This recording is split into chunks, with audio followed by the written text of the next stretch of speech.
नमस्कार दोस्तों, कैसे हैं आप सभी लोग। आज की इस वीडियो में हम स्टडी करने वाले हैं रिव्यू फंक्शंस के बारे में। लास्ट टाइम हमने यहाँ पे डेटा फंक्शन के बारे में स्टडी कर लिया था।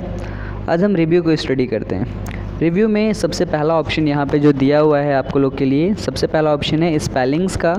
बेसिकली स्पेलिंग एंड ग्रामर का चेक करने के लिए, ग्रामेटिकल इश्यूज़ निकालने के लिए आप यहाँ से स्पेलिंग का यूज करते हैं। सो मान लीजिए मैं यहाँ पर कुछ मीनिंग लिखता हूँ। लाइक मैंने यहाँ पे लिखा एजुकेशन, और यहाँ पे एजुकेशन की मीनिंग थोड़ा सा हम गलत कर देते हैं। ठीक है, एजुकेशन की मीनिंग गलत है, बट ये हमें यहाँ पर ऐसा कुछ मैसेज नहीं दे रहा है, या फिर नहीं नीचे अंडरलाइन दे रहा है कुछ रेड कलर से कि ये गलत है। तो इस मीनिंग को अगर हम देख पा रहे हैं कि ये गलत है, और अगर इसे हमें सुधारना है तो हम किस टाइप से सुधारेंगे। यहाँ पर आपको आना है स्पेलिंग एंड ग्रामर पे, इस पर क्लिक करेंगे आप तो कुछ इस टाइप से एक छोटा सा पॉपअप विंडो खुल करके आएगा, जिसमें क्या करना है, यहाँ पे देखो सजेशंस दे रहा होता है कि आपकी जो मीनिंग गलत है, यहाँ पे सजेशन है कि आप उसके जगह पर यहाँ पे एजुकेशन लिख सकते हैं, या फिर एजुकेशंस लिख सकते हैं, एजुकेशनल लिख सकते हैं। You have a lot of options, आपके पास बहुत सारे ऑप्शंस हैं, कोई भी आप इसमें से एक ऑप्शन को सेलेक्ट कर सकते हैं। ओके, सो फिलहाल जो राइट मीनिंग है इसकी एजुकेशन की, हम उस पर क्लिक करते हैं। एंड क्लिक करने के बाद यहाँ पर हमें ऑप्शन मिलता है चेंज का एंड चेंज ऑल का। अगर आप चेंज करते हैं तो वन टाइम चेंज होगा, और मान लीजिए कि आपने अपने डेटाज़ में काफ़ी टाइम एजुकेशन लिखा हुआ है और हर एक जगह पर एजुकेशन की मीनिंग गलत है। सो वैसे कंडीशन में आप यहाँ से चेंज ऑल पे क्लिक करेंगे, जिससे कि आपका क्या होगा कि जहाँ जहाँ भी एजुकेशन की मीनिंग गलत होगी एट ए टाइम सभी जगह वो करेक्ट हो जाएगा। ओके, सो फिलहाल अभी हम चेंज ऑल पे क्लिक करते हैं, देन यहाँ से कर देंगे येस। सो गाइज़ आप नोटिस करेंगे कि जो भी एजुकेशन की मीनिंग रॉन्ग थी वो यहाँ पर सही हो गई है। ओके, नेक्स्ट पॉइंट है आपका इसमें दिया हुआ रिसर्च के लिए। बेसिकली रिसर्च का यूज़ यहाँ पर नहीं होता है। रिसर्च का यूज़ तब करते हैं जब भी कोई वर्ड्स होता है, जैसे कि एजुकेशन है और मुझे इसके बारे में सर्च करना है, व्हाट इज़ एजुकेशन, एजुकेशन क्या होता है। तो आपके सिस्टम में सबसे पहले तो ये कि इंटरनेट कनेक्ट होना चाहिए, और इंटरनेट जब कनेक्ट रहेगा तो आप एजुकेशन पे क्लिक करेंगे, और यहाँ से हमें क्या करना है, सर्च फॉर वाला जो ऑप्शन है यहाँ पे आपको मेंशन कर देना है लाइक एजुकेशन, और यहाँ से कर देना है हमने ओके। तो जब आप ओके करेंगे तो क्या होगा कि एजुकेशन से रिलेटिव जो भी आपके पॉइंट्स है, जो भी एजुकेशन का व्यू है, वो यहाँ पर आपको दे देगा कि एजुकेशन क्या होता है। बट ध्यान रहे इसके लिए सिस्टम में इंटरनेट कनेक्ट होना चाहिए। अभी हमारे पास इंटरनेट कनेक्ट नहीं है, इसी वजह से यहाँ पर वो नहीं शो कर रहा है। ओके, नेक्स्ट पॉइंट है आपका यहाँ पर थीसेरस। थीसेरस का काम क्या होता है बेसिकली कि ये एक तरीके से पर्यायवाची शब्द होता है, कि जब भी एक शब्द के अनेकार्थी शब्द हमें चाहिए होता है तो वैसे कंडीशन में हम थीसेरस का यूज़ करते हैं। सपोज़ दैट एग्जांपल के साथ इसको समझते हैं। मान लीजिए कि मैंने यहाँ पे थीसेरस पे क्लिक किया और कुछ इस टाइप से हमारे सामने थीसेरस खुल कर के आया है, और हम यहाँ पे डालते हैं एजुकेशन। ओके, और यहाँ पे कर देते हैं हम सर्च पे क्लिक। अच्छा, एजुकेशन को नहीं ले रहा है, मान लो मैं यहाँ पे टीचर डालता हूँ, TEACHER, एंड फिर से इस पे कर देते हैं हम ओके। सो गाइज़ आप नोटिस करेंगे कि टीचर से रिलेटिव जितने भी और भी एक्स्ट्रा वर्ड्स होते हैं, like educator, Twitter, instructor, coach, trainer, lecturer, professors, है ना, एंड मच मोर, ये सारे पॉइंट्स क्या हैं आपकी टीचर से रिलेटिव है। यानी कि एक शब्द के अनेकार्थी शब्द जो होते हैं उसी को हम थीसेरस के नाम से भी जानते हैं यहाँ पर। ओके, सो कुछ इस टाइप से आप सर्च कर सकते हैं थीसेरस के माध्यम से।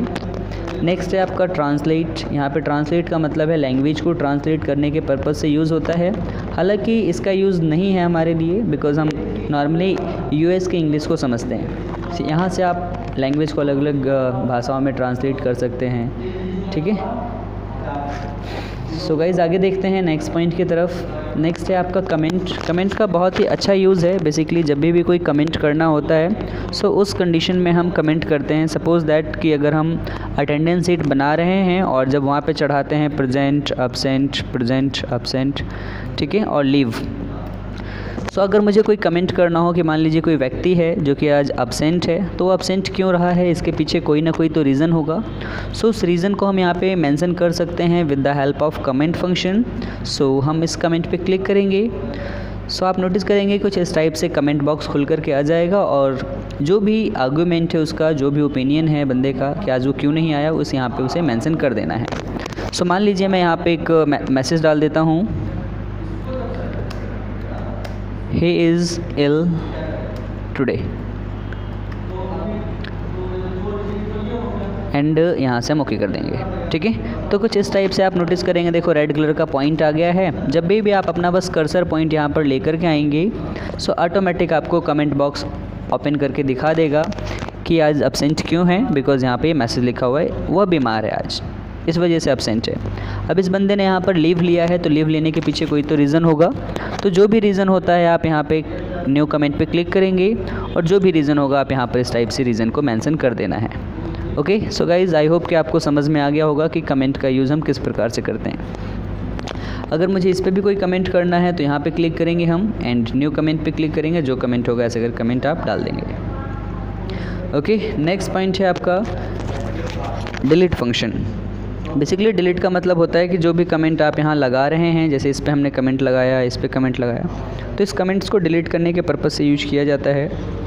मान लो मैं ये कमेंट डिलीट करना चाहता हूँ तो इस पर क्लिक करेंगे हम और यहाँ से कर देंगे डिलीट। सो गाइज़ ये जो कमेंट था फंक्शन वो डिलीट हो गया यहाँ से। अब देखो जो रेड कलर का पॉइंट था वो यहाँ पे नहीं आ रहा है। नेक्स्ट है आपका प्रीवियस, यानी कि पिछला कमेंट पे जाने के पर्पज़ से यूज किया जाता है। इस टाइप से आप पिछले कमेंट पे जाते हैं और नेक्स्ट पे क्लिक करके आप अगले कमेंट पे जाते हैं। Okay, back and forward, backward and forward. Okay, so कुछ इस टाइप से हम कमेंट फंक्शन का यूज़ करेंगे। नेक्स्ट है आपको शो हाइड कमेंट करके, अगर आप यहाँ पे शो ऑल कमेंट रखते हैं तो जितने भी कमेंट होते हैं सब एक ही बार में आपको शो कर जाएगा और अगेन इस पर क्लिक करते हैं तो आपका हाइड हो जाएगा। तो यहीं से शो ऑल कमेंट हो सकता है और यहीं से हाइड ऑल कमेंट हो सकता है। शो इंक का कुछ खास यूज़ नहीं है। ओके, सो गाइज़ आगे बढ़ते हैं नेक्स्ट पॉइंट की तरफ। नेक्स्ट पॉइंट है आपका protect seat. Basically protect seat का मतलब होता है सीट पे प्रोटेक्शन डालना।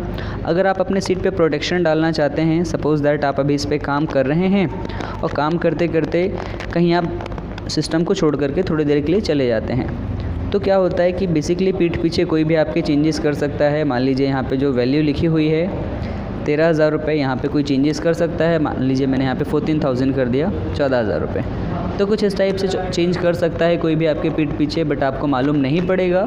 सो वैसे कंडीशन में आप कहीं जाने से पहले अपने सीट पे प्रोटेक्शन डाल सकते हैं। प्रोटेक्शन को डालने के लिए क्या करना होगा, आपको यहाँ पे प्रोटेक्ट शीट पे क्लिक करना है और कुछ इस टाइप से आपके सामने एक प्रोटेक्ट शीट का ऑप्शन खुल करके आ जाएगा, जिसमें यहाँ पे बोल रहा होता है पासवर्ड टू अनप्रोटेक्ट शीट। आप पासवर्ड यहाँ पे डालिए। सो यहाँ पे हम डाल देते हैं ASDF और यहाँ से करते हैं हम ओके। अगेन यहाँ पे री एंटर पासवर्ड मांगता है तो हम री एंटर पासवर्ड दे देते हैं ASDF और यहाँ से कर देंगे ओके।